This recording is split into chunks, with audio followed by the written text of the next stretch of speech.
ሰላም ጤና ይስጥልኝ የቻናሌ ቤተሰቦች። ዛሬ እያንዳንዷ ሴት ስለ ራሷ ጤና ልታውቀው የሚገባ እጅግ ወሳኝና ህይወት አዳኝ መረጃ ይዤላችሁ ቀርብ ያለው። ማህፀን የሴትነት አካል ብቻም ሳይሆን አጠቃላይ የሰውነት ጤናን እናም ደግሞ የሆርሞን ሚዛንን የሚቆጣጠር ትልቅ አካል ነው። ነገር ግን ብዙ ጊዜ በማህፀናችሁ ውስጥ ችግሮች መፈጠር ሲጀምሩ ሰውነታችሁ አስቀድሞ የተለያዩ ምልክቶችን በመስጠት ሊያስጠነቅቃችሁ ይሞክራል። ወይም ደግሞ ማህፀናችሁ ጤናማ ካልሆነ፣ ጤናው ከተጓደለ ሰውነታችሁ የተለያዩ ምልክቶችን የሚያሳያችሁ ይሆናል ማለት ነው። በዛሬው ቪዲዮአችንም እያንዳንዷ ሴት በፍጹም ችላ ልትላቸው የማይገቡ 7 ጤናማ ያልሆነ ማህፀን ምልክቶችን በዝርዝር እንመለከታለን። ቪዲዮን እስከ መጨረሻው በመከታተል ራሳችሁንና እንዲሁም ደግሞ የምትወዷቸውን እህቶች ከአደጋ ታደጉ። ስለሆነም እስከ ቪዲዮ መጨረሻ ድረስ አብራችሁን ቆዩ። መልካም ቆይታ። እንግዲህ ማህፀን ጤናማ ካልሆነ ከሚያሳያቸው ምልክቶች ውስጥ 7 ዋና ዋና ምልክቶችን በዝርዝር እነግራችኋለሁ። አንደኛውና የመጀመሪያው መደበኛ ያልሆነ ወይንም ከመጠን ያለፈ የወር አበባ መኖር ነው። የመጀመሪያውና ዋነኛው የጤናማ ያልሆነ ማህፀን ምልክት የወር አበባ ዑደት መዛባት ወይንም ከመጠን በላይ መፍሰስ ነው። በእርግጥ እያንዳንዷ ሴት የራሷ የሆነ የወር አበባ ዑደት አላት። ነገር ግን የወር አበባችሁ ከወትሮ በተለየ ረጅም ቀናትን የሚወስድ ከሆነ፣ በየሰዓቱ የንጽህና መጠበቂያ እንድትቀይሩ የሚያስገድዳችሁ ከሆነ፣ ወይም ደግሞ በጣም የረጋ ትላልቅ የደም እብጠቶች የሚወጡ ከሆነ ይህ ማህፀናችሁ ጤናማ ለመሆኑን የሚያሳይ ትልቅ ማስጠንቀቂያ የሆነ ምልክት ነው። ይህም ሁኔታ አብዛኛውን ጊዜ በማህፀን ግድግዳ ላይ የሚወጡ ጤናማ ያልሆኑ እብጠቶች ወይም ደግሞ ፋይብሮይድስ እና ፖሊፕስ መኖራቸውን ሊጠቁመን ይችላል። በተጨማሪም የወር አበባ በወር 2 ጊዜ መምጣት ወይም ደግሞ ለረጅም ወራት መቅረት የሆርሞን መዛባትን የሚያሳይ በመሆኑ ይህ ምልክት ሲታይ በፍጹም ችላ ልትሉት አይገባም ማለት ነው። ሁለተኛ ምልክቱ ከባድና የማያቋርጥ የዳሌ አካባቢ ህመም ነው። ሁለተኛው በፍጹም ችላ ልትሉት የማይገባው ምልክት በዳሌ ወይም ደግሞ በታችኛው የሆድ ክፍላችሁ አካባቢ የሚሰማ ከባድና የማያቋርጥ ህመም ነው። ብዙ ሴቶች ከወር አበባ በፊት ወይም ደግሞ በዛው ሰሞን መጠነኛ ቁርጠት ሊሰማቸው ይችላል። ነገር ግን ህመሙ ከወር አበባ ቀናት ውጭም የማይጠፋ ከሆነ ወይም ደግሞ በዕለት ተዕለት እንቅስቃሴያችሁ ላይ እንቅፋት እስከሚሆን ድረስ የሚበረታ ከሆነ ይህ ማህፀናችሁ ጤናማ አለመሆኑን የሚያሳይ ምልክት ነው። ይህም አይነቱ የዳሌ አካባቢ ህመም እናም ደግሞ መክበድ አብዛኛውን ጊዜ በማህፀን ውስጥ የሚገኙ እብጠቶች ሲያድጉና እንዲሁም በአካባቢው ባሉ ነርቮች ላይ ጫናን ሲፈጥሩ የሚከሰት ነው። በተጨማሪም ኢንዶሜትሪዮሲስ የተባለው የማህፀን ግድግዳ ህዋሳት ከማህፀን ውጭ በሚያድጉበት የጤና እክል ምክንያትም ሊመጣ ስለሚችል እንዲህ አይነቱ የማያቋርጥ ህመም ሲሰማችሁ ወዲያውኑ ምርመራ ማድረግ ይኖርባችኋል። ሶስተኛ ደስ የማይል ሽታና የፈሳሽ ቀለም መቀየር። ሶስተኛው ማህፀናችሁ ጤናማ አለመሆኑን የሚጠቁመው ምልክት ከማህፀን የሚወጣው ፈሳሽ ባህሪ፣ ቀለሙና ሽታው መቀየር ነው። በተፈጥሮ ከማህፀን የሚወጣው ፈሳሽ ቀጭን፣ ነጭ ወይም ደግሞ ግልጽ የሆነ ፈሳሽ ማህፀናችሁ ራሱ ለማጽዳት የሚያደርገው ጤናማ ሂደት ነው። ነገር ግን የሚወጣው ፈሳሽ መጠኑ ከልክ በላይ ከጨመረ፣ ቀለሙ ወደ ቢጫ፣ አረንጓዴ ወይም ደግሞ አመዳማነት ከተቀየረ እና አይብ የመሰለ ወፍራም ዘይት ካለው ወይም ፈሳሽ ከሆነ ይህ ትልቅ የጤና መዛባት ምልክት ነው። በተለይም ደግሞ ፈሳሹ መጥፎ ወይም ደግሞ የአሳ ሽታ ካለው በማህፀናችሁ ውስጥ የባክቴሪያ ወይም ደግሞ የፈንገስ ኢንፌክሽን መኖሩን በግልጽ ያሳያል። ታዲያ እነዚህ ኢንፌክሽኖች በጊዜ ካልታከሙ ወደ ላይ በመጓዝ የማህፀን ቱቦና ጠቅላላ የዳሌ አካልን ሊያጠቁ ስለሚችሉ እንዲህ አይነት የፈሳሽ ለውጥን ሲያጋጥማችሁ ፈጥናችሁ መፍትሄ መፈለግ ይኖርባችኋል።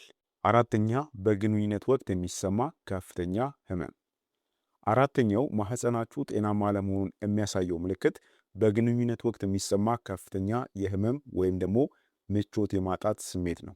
ይህ አይነቱ ህመም በተለይም በታችኛው የሆድ ክፍል ወይም ደግሞ በዳሌ አካባቢ ጥልቅ ሆኖ የሚሰማ ከሆነ ከብልት መድረቅ ወይንም መቆጣት ያለፈ ትልቅ የማህፀን ጤና እክል መኖሩን የሚጠቁም ነው። አብዛኛው ጊዜ ይህ የሚሆነው በማህፀናችሁ ውስጥ ፋይብሮይድስ የተባሉ እብጠቶች ሲኖሩ ወይም ደግሞ ማህፀንና አካባቢው በባክቴሪያ ተጠቅተው ሲያብጡ፣ ይህ ማለት ፔልቪክ ኢንፍላማቶሪ ዲዚዝ የሚባለው ማለት ነው።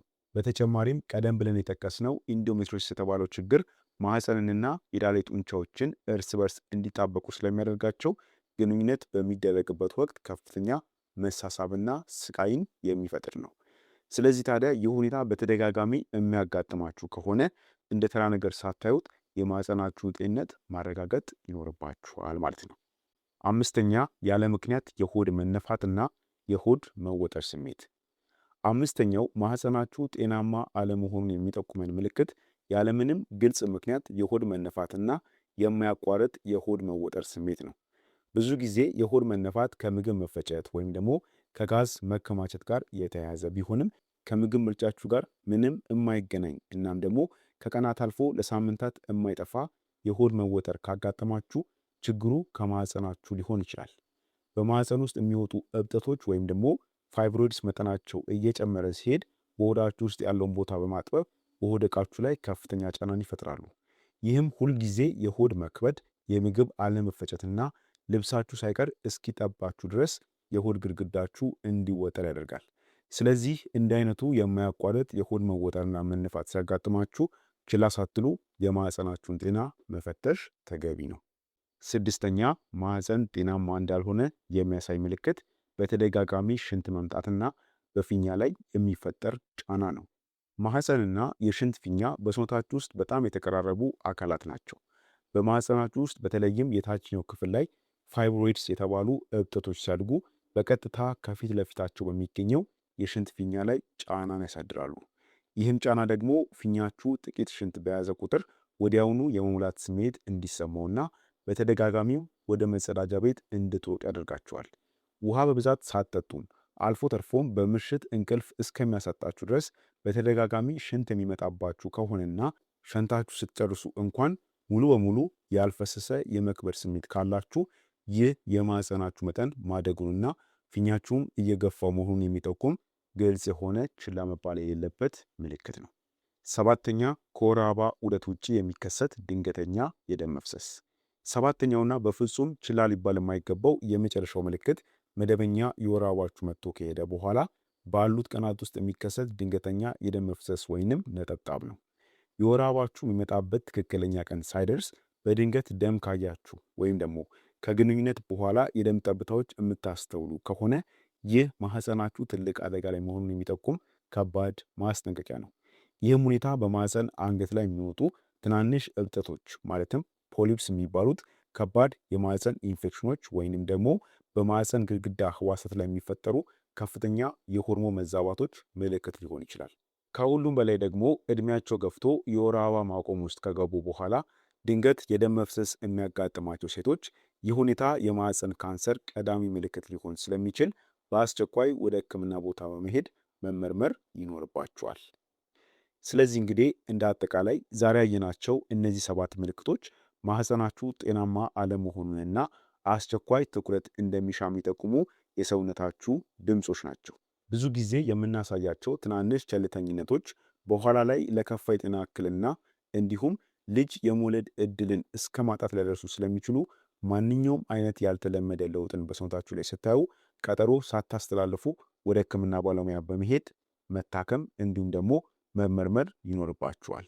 ማህፀናችሁ የጤናችሁና የህይወታችሁ መሰረት በመሆኑ ልዩ እንክብካቤ ልታደርጉለት ይገባል። ለዛሬ የነበረን የጤና ትምህርት ይህን ይመስል ነበር። ቪዲዮ ለሁሉም ሴቶች እህቶቻችን ጠቃሚና አስፈላጊ ስለሆነ በቅንነት ሼር አድርጉላቸው። ለዛሬ በዚያ በቃው። በቀጣይ በሌላ አስተማሪ በሆነ የጤና ትምህርት የምንገናኝ ይሆናል። እስከዛው በጤና ቆዩልኝ። ቸር ሰንብቱ።